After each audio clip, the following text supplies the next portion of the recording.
Greetings. This is Rabbi Aaron Box from Temple Beth Shalom in Ocala, Florida, back once again with my weekly podcast.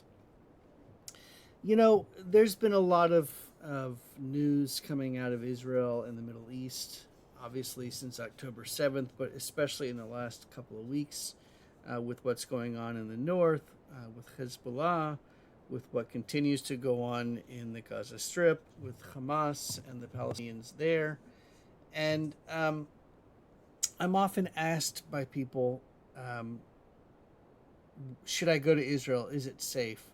I don't want to go to a war country, a war torn country, a war zone, and so on and so forth. And look, here's what I have to say about Israel. Israel is a country that is, I wouldn't say it's used to war because nobody would ever really be used to war, but it's been fighting wars ever since it began. And really, it's been fighting wars going back to the beginning of Israel thousands of years ago. But more importantly, I'm talking about right now.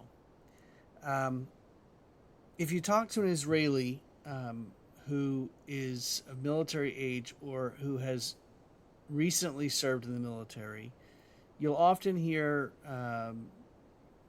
similar sort of ideas coming from them that Israel needs to protect itself and its citizens, which obviously every country would want to protect their citizens. It's a terrible thing because people are being killed on both sides, Palestinians and Israelis. But Israel has to be defended. It has to show strength. That's really what it's all about. And what I want to say is I agree 100%. I think Israel has a right to defend herself against all kinds of enemies of all kinds. But more importantly, I want to say that for the people who are older in Israel or who are not yet of military age, it's important to also support Israel for them, not just for the military age people. It's not just about supporting the military. Yes, the military needs our support, but it's also supporting people on the street, people who are not in the military, either who have who are not old enough to have been in the military or who have aged out of their service. And I see pictures of Israeli soldiers of all ages going to fight, and some of the pictures are heartbreaking. You see them being separated from their families as they do what there's their responsibility, their duty to their country. Um, need to support them, but I also want to talk about going to Israel. Look, Israel depends tremendously on tourism. Let's just be honest here. Israel is one of the most visited and toured areas in all of the world. Um, there's nothing like visiting Israel. There's nothing like going to Israel. And honestly, I don't know a single person that I'm close to, Jewish person, of course, I'm speaking about, that does not. They don't go to visit Israel. When they go to Israel, they go home to Israel. I don't go. I don't visit Israel. I don't tour Israel anymore.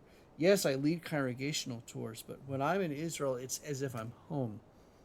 I feel comfortable there and safe there in ways that I don't feel comfortable or safe anywhere else. Israel is the homeland for my people.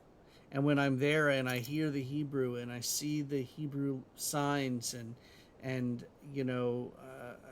I feel the Jewishness all around me. It permeates everything there. And even when I'm in areas where there are fewer Jews, when there are maybe more Christians or there are more Muslims, it's a different feeling than being anywhere else in the world. And I've traveled to a lot of places, but going to Israel is different. Israel needs us. Israel needs our being there with them. Um, I was supposed to lead a congregational trip from this congregation in the last year, and obviously with what's going on right now, um, there are very few congregations that I know of that are taking these kinds of all intensive uh, touring type of trips. Most of the trips that are going now are solidarity trips, going on the ground, meeting with Israelis, hearing their stories, visiting the places that were destroyed in October 7th, visiting the festival, the place of the music festival where the attack started, um, being with Israelis in their places of business, in their homes, and supporting them and hearing them and validating their stories. That's most important. Israeli Jews, non-Israeli Jews, Jews of all kinds need to support each other. And I think that a solidarity trip is so important. And I'm seeing my colleagues who are leading these trips or going on these trips with their congregations, and jealous. I want to be on the ground in Israel. I want to be supportive. I want to show their support. And I really do hope that we get to participate in a trip like that here in Ocala, because it's so important for people to go to Israel, to see Israel, but also to to to validate the stories, to support the people that are there on the ground. I cannot stress that enough. Um, it's possible to have a challenged relationship with Israel. It's possible to be challenged by the way the certain aspects of the government or certain people in Israel are acting.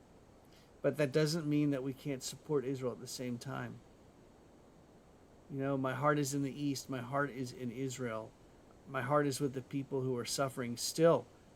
Um, and I hope that we do have not just an end to this war, but an end to all wars in Israel, that there's a place for peace to exist in that land for all the people, not just for Israelis. Um, and that's it for this week. I hope you have a wonderful Shabbat if you celebrate Shabbat. And I'll be back again next week with my podcast, probably thoughts and reflections from the Institute for Southern Jewish Life conference, which I'm going to this weekend. Thanks for listening. Shabbat Shalom.